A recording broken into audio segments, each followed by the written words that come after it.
Hello students, मैं हूं गौरव गोयल। तो आज हम लोग देखेंगे एटम्स एंड मॉलिक्यूल्स का लास्ट पार्ट, लास्ट सेक्शन, जिसमें हम पढ़ेंगे मूल कॉन्सेप्ट के बारे में। बेसिकली जो जहां से मूल कॉन्सेप्ट हमारा टर्म आया है, मूल होता क्या है, वो सारी चीज हम इसमें कवर करेंगे। पिछले लेक्चर में हमने लगभग सब कुछ कंप्लीट कर दिया था आपका प्रीवियस में, और मैंने वहां पर वैलेंसी और एटम्स किस तरीके से कॉम्बाइन होते हैं, किस तरीके से मॉलिक्यूल बनाते हैं, क्या कॉम्बाइनिंग कैपेसिटी की पावर होती है, किस तरीके से वो मेन रोल प्ले करता है मॉलिक्यूल को फॉर्म करने में, ये सारी चीज मैंने आपको बता दी थी। अब हम यहां पर एक टर्म पहले देखेंगे मूल कॉन्सेप्ट से पहले, that is called molar mass और मॉलिक्यूलर मास सिंपली बोलते हैं। तो मॉलिक्यूल का जो मास है, मॉलिक्यूलर मास, तो मॉलिक्यूलर मास को हम मोलर मास भी बोलते हैं।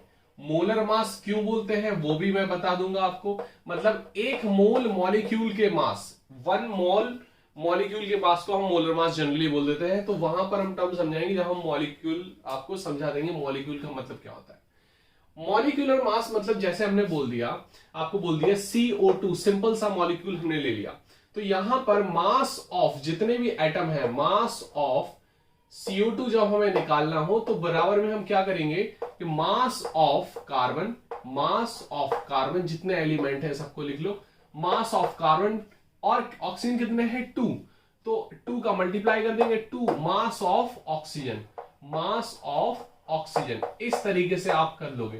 तो यहां पर क्या हो जाएगा, मास ऑफ CO2 क्या निकलेगा, यहां पर मास ऑफ कार्बन कितना होता है 12 होता है, ठीक है, और 2 इंटू 8 हमारा जो इसका 16 होता है ऑक्सीजन का मास, तो हमारा कितना हो गया 16 2 या 32 और प्लस 12, तो ये हमारा कितना हो गया 44 ग्राम या 44 यू बोल सकते हो, एटॉमिक मास यूनिट में हमारा आ जाएगा। तो 44 यू भी बोल सकते हो आप। इतनी बात आपको समझ में आ रही है, इतनी बात आपको क्लियर हो रही है।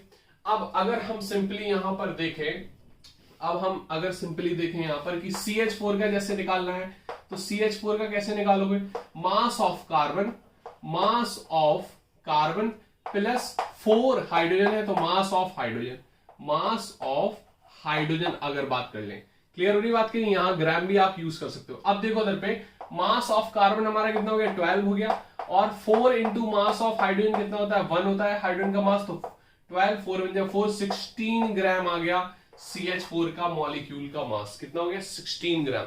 अब सिंपली जब हम बात कर लें H2SO4 की, तो H2SO4 का अगर हमें मास निकालना है यहां पर, तो क्या करोगे आप, mass of hydrogen, mass of hydrogen में आप कितने का मल्टीप्लाई करोगे 2 का, क्योंकि 2 हाइड्रोजन है, प्लस प्लस कर दिया सारे को, mass of sulphur, mass of sulphur plus oxygen कितने यहां पर 4, तो मास ऑफ ऑक्सीजन, क्या कर लोगे मास ऑफ ऑक्सीजन। इतनी बात आपको समझ में आ रही होगी, बहुत इजी है।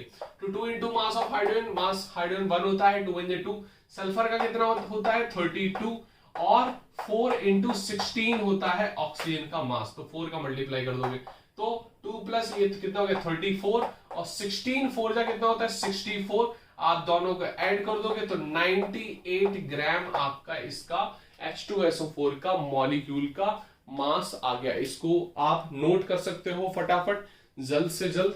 फिर हम अब देखते हैं मॉलिक्यूल का मतलब मास आपको निकालना आना चाहिए, फिर हम आप मूल कॉन्सेप्ट पे बढ़ते हैं।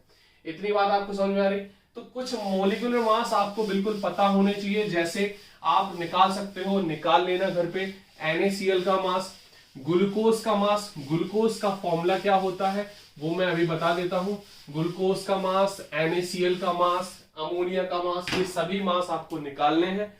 क्लियर हो रही बात की नहीं, और कमेंट सेक्शन में आप बता सकते हैं। अमोनिया बोलते हैं इसको, NH3 को, ये लिख सकते हो आप नाम इसका, ठीक है। अमोनिया का मास आपको निकालना है, HCl का मास निकालना है। ग्लूकोज क्या होता है C6H12O6, ये ग्लूकोज होता है, ये ग्लूकोज का फॉर्मूला है। क्लियर हो रही बात करी। सुक्रोज का फॉर्मूला क्या होता है C12H22O11, C12H22O11, ये हमारा क्या हो गया सुक्रोज, जो केन शुगर जिसको हम बोलते हैं, गन्ने की शुगर, ये हमारा सुक्रोज हो गया। इसका मॉलिक्यूलर मास आपको पता होना चाहिए। तो जनरली हमें कुछ के मास पता ही होने चाहिए, HNO3, NaCl, ये हमें मास बिल्कुल बिल्कुल पता होना चाहिए। इतनी बात आपको समझ में आ रही। MgCl2, CaCl2, ये आपको पता होने चाहिए, ठीक है। CCl4 ये सब के आपको निकालना है। ये क्वेश्चन आप नोट कर लो, घर के लिए क्वेश्चन हैं सारे। क्लियर हो रही बात कि नहीं? ये होमवर्क टाइप का है तो आप नोट कर सकते हो। क्लियर। एक कैल्शियम कार्बोनेट का भी निकाल दो, ठीक है। बेकिंग सोडा क्या होता है? जो खाने में सोडा डाला जाता है, NaHCO3 sodium hydrogen carbonate. Washing soda क्या होता है? वॉशिंग सोडा का भी आप निकाल दो, Na2CO3। और इसमें 10H2O का आप मल्टीप्लाई कर देना, हाइड्रेटेड हमारा हो जाएगा। क्लियर। तो ये 10H2O का, पानी का हमारा क्या होता है? मॉलिक्यूलर मास पानी का हमारा होता है 2 हाइड्रोजन हो गए तो 2 आप कर लोगे, 16 हमारा ऑक्सीजन का होता है। टोटल हमारा 18 ग्राम होता है पानी का। तो 10 × 18 आप करके सीधे डायरेक्ट निकाल सकते हो। क्लियर। इतनी बात समझ में आ गई। अब हम बढ़ते हैं अपना मोल कॉन्सेप्ट पे। ये क्वेश्चन सारे मुझे कमेंट सेक्शन में इसका आंसर चाहिए। सभी लोग कमेंट सेक्शन में इसका आंसर जरूर दें, ठीक है। इससे आपको पता चलता है कितनी आप एक्टिव हो, कितना ज्यादा आप पढ़ाकू हो, कितना ज्यादा पढ़ने वाले हो, कितना मन से आप मेहनत करोगे अपने करियर के लिए। अब हम पढ़ते हैं मोल कॉन्सेप्ट। देखो, मोल बेसिकली एक यूनिट है। यूनिट है किसकी? अमाउंट ऑफ सब्सटेंस की। जैसे हम बात कर ले सेकंड, ठीक है, सेकंड हमारी यूनिट है टाइम की, ठीक है। जैसे हम बात कर सकते हैं केल्विन, केल्विन हमारी यूनिट है टेम्परेचर की। हमारी मीटर लेंथ की यूनिट होती है, ठीक है। तो इस तरीके से मोल हमारी जो यूनिट है, ये बेसिक क्वांटिटी की यूनिट है। इसकी जो क्वांटिटी है वो है अमाउंट ऑफ सब्सटेंस। इसकी जो क्वांटिटी है वो अमाउंट ऑफ सब्सटेंस है। अब अमाउंट ऑफ सब्सटेंस में कुछ भी हो सकता है और ज्यादातर ये हम यूज करते हैं केमिस्ट्री लैब में। जब लैब में हम देखते हैं कि इतना हमें सोडियम लेना है, इतना क्लोरीन लेना है, इतना हाइड्रोजन लेना है, इतना कैल्शियम लेना है, इतना जिंक लेना है, तो वो सारा इतना मोल में कैलकुलेट करते हैं। वो सारा इतना हम किसमें कैलकुलेट करते हैं?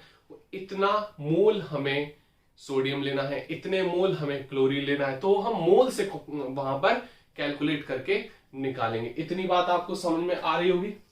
इतनी बात क्लियर हो रही? तो मोल जो है वो मोल 3 तरीके से हम निकाल सकते हैं, लेकिन मोल जो कॉन्सेप्ट है वो कॉन्सेप्ट है नंबर का। It is a concept of number. Concept of number, ये किसका कॉन्सेप्ट है? Concept of number. अब ये नंबर का कॉन्सेप्ट है। जैसे हम बात कर सकते हैं कि हम मीटर को हम वॉल्यूम में भी कन्वर्ट कर सकते हैं, वॉल्यूम की यूनिट भी होती है। तो मीटर इंटू मीटर क्यूब को हम लीटर भी बोल देते हैं, है ना, लीटर में भी कन्वर्ट कर सकते हैं। तो इसी तरीके से जो कॉन्सेप्ट ऑफ नंबर है, नंबर को हम 2 चीज में कैलकुलेट कर सकते हैं। एक तो वेट के अकॉर्डिंग, वेट अगर नंबर दिया है तो हम वेट में भी पहुंच सकते हैं और वॉल्यूम में भी पहुंच सकते हैं। तो वेट और वॉल्यूम में हम इस कॉन्सेप्ट को हम बोल सकते हैं। मतलब 3 तरीके से हम इसको निकाल सकते हैं, by concept of number, by concept of weight, by concept of volume. तो 3 तरीके से इसके फॉर्मूले बनेंगे।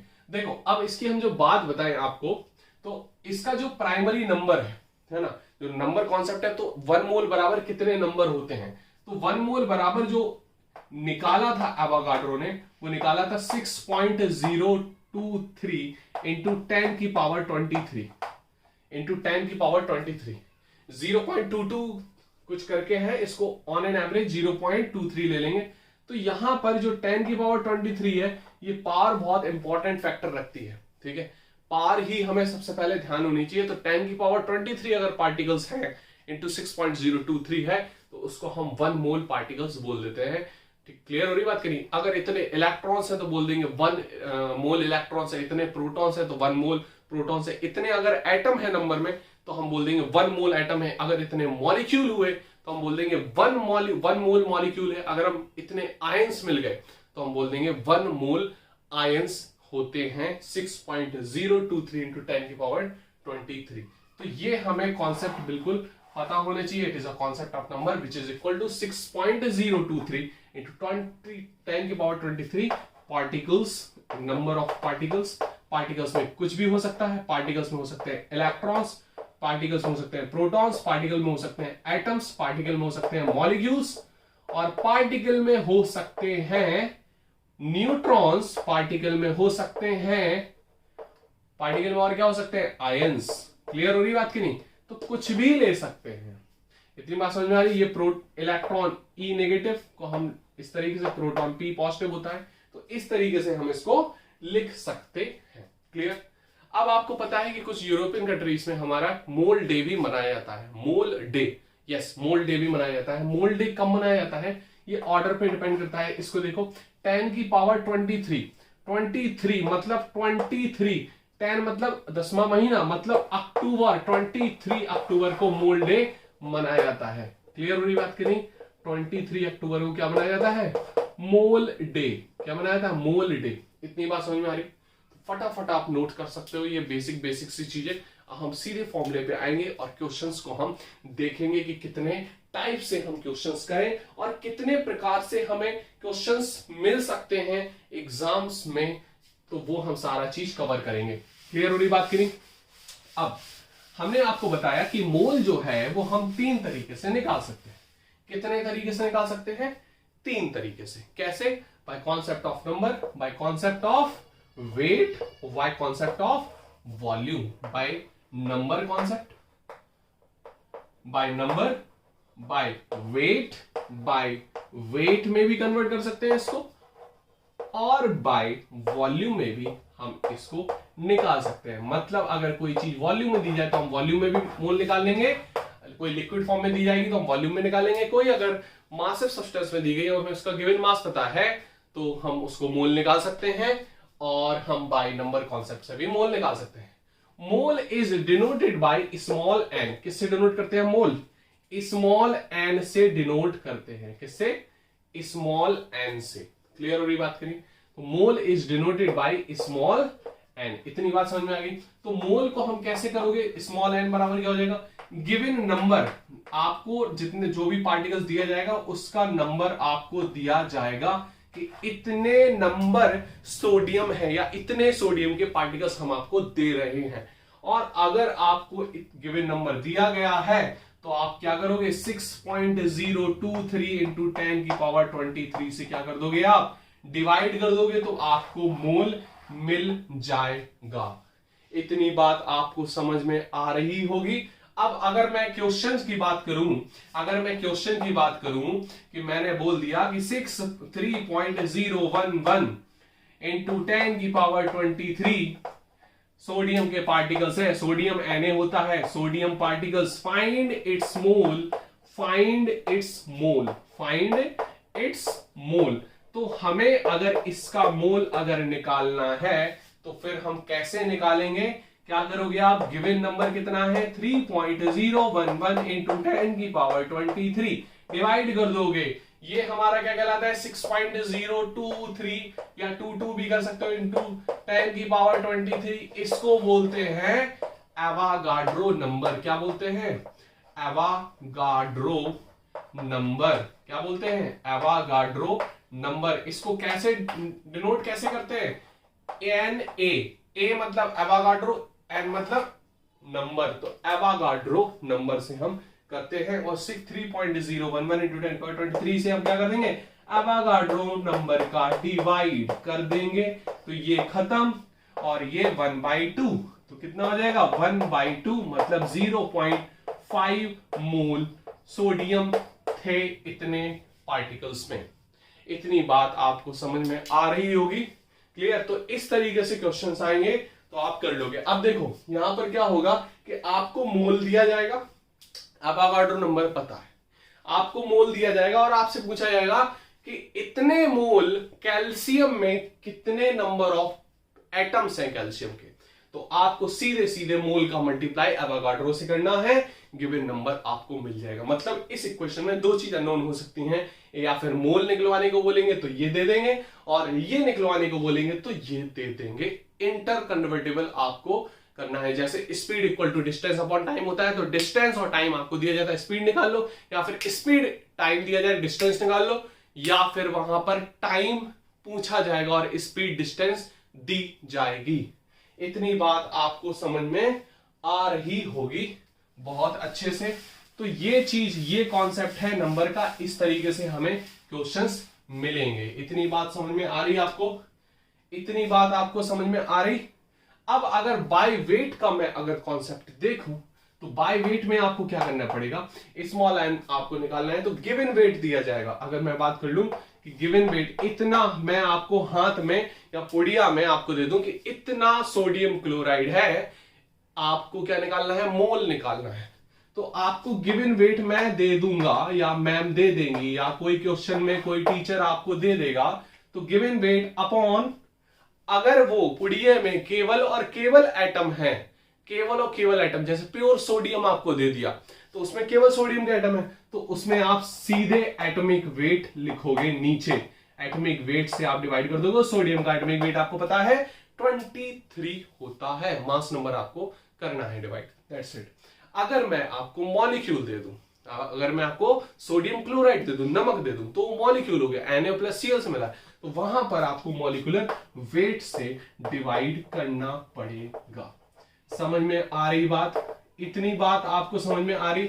बहुत इजी सा कॉन्सेप्ट है, इसमें ज्यादा दिमाग नहीं लगाना है आपको। इतनी बात समझ में आ रही? अगर मैं आपको बात कर लूं, क्वेश्चन दे दूं कि 58.5 gram sodium chloride, find its mole, तो आपको यहां पर अब मोल निकालना है। क्या करोगे आप? गिवन वेट आपको दिया गया है, गिवन वेट आपको दिया गया है कि नहीं दिया गया है, तो गिवन वेट आप करोगे n equal to given weight करोगे अपॉन, वेट नहीं करोगे, वेट लिखोगे इसमें, तो given weight upon molecular weight, क्योंकि NaCl क्या है, मॉलिक्यूल, तो मॉलिक्यूलर वेट से आप डिवाइड कर दोगे। गिवन वेट कितना है 58.5 और NaCl का मॉलिक्यूलर मास कितना होता है बोलो? सोडियम कितना होता है, सोडियम का 23 और क्लोरीन का 35.5, तो कितना हो गया ये 58.5, उसी के बराबर आया। तो 58.5 से आप क्या कर दोगे, डिवाइड कर दोगे, तो कितना हो गया, 1 मोल आ गया। कितना? 1 मोल। इतनी बात आपको समझ में आ रही है? इतनी बात आपको समझ में आ रही है? तो फटाफट आप इसको नोट करना सीख लो। क्लियर हो रही बात? इतनी बात आपको समझ में आ रही है? तो इस तरीके से क्वेश्चंस आपको आएंगे और इसी तरीके से आपको क्वेश्चंस करने होंगे। सेम वही चीज जो मैंने आपको अभी बताई, एक क्वेश्चन है, इसमें से आपको मॉलिक्यूलर वेट, एटॉमिक वेट तो पता ही होगा, इन दो चीज में से नहीं पता होगा। गिवन वेट पूछेगा तो मोल से मल्टीप्लाई कर दोगे उसका, और अगर मोल पूछा तो गिवन वेट का डिवाइड कर दोगे एटॉमिक वेट या मॉलिक्यूलर वेट से। इतनी बात क्लियर हो रही? ठीक है। अब मैं अगर वॉल्यूम वाला कॉन्सेप्ट देखूं कि वॉल्यूम से हमें कैसे निकालना है, तो मोल हमारा स्मॉल n, और आप क्या कर दोगे, गिवन वॉल्यूम करोगे, क्या बोलोगे, गिवन वॉल्यूम अपॉन 22.4 लीटर में रहेगा ये, और ये कंडीशन जो रहेगी वो एचटीपी कंडीशन रहेगी। एचटीपी कंडीशन क्या होती है, स्टैंडर्ड टेम्परेचर प्रेशर की कंडीशन में ये फॉर्मूला हमारा वैलिड होगा। इतनी बात समझ में आ रही है आपको? अगर मैं गिवन वॉल्यूम की यहां पर अगर बात करूं, अगर मैं यहां पर गिवन वॉल्यूम की बात करूं, तो गिवन वॉल्यूम में जैसे मैंने आपको बोल दिया कि 11.2 क्वेश्चन आ रहा है, 11 litre of HCl at HTP condition, find its mole. तो हमें यहां पर मोल निकालना है। बहुत इजी से क्वेश्चन दे रहे हैं यहां पर। तो 11 पॉइंट, तो क्या करोगे आप, गिवन वॉल्यूम रखोगे 11.2 अपॉन 22.4 से आप क्या कर दोगे, डिवाइड, तो क्या हो जाएगा 1.2 और 0.5 आपका आंसर आ जाएगा। 0.5 मोल हो जाएगा इसमें। 11.2 लीटर HCl में 0.5 मोल होगा एट एचटीपी कंडीशन। इतनी बात समझ में आ रही? इतनी बात आपको समझ में आ रही होगी? तो अब हम फटाफट इस कॉन्सेप्ट को नोट करो, हम आगे बढ़ते हैं और कितने टाइप्स के क्वेश्चंस आ सकते हैं।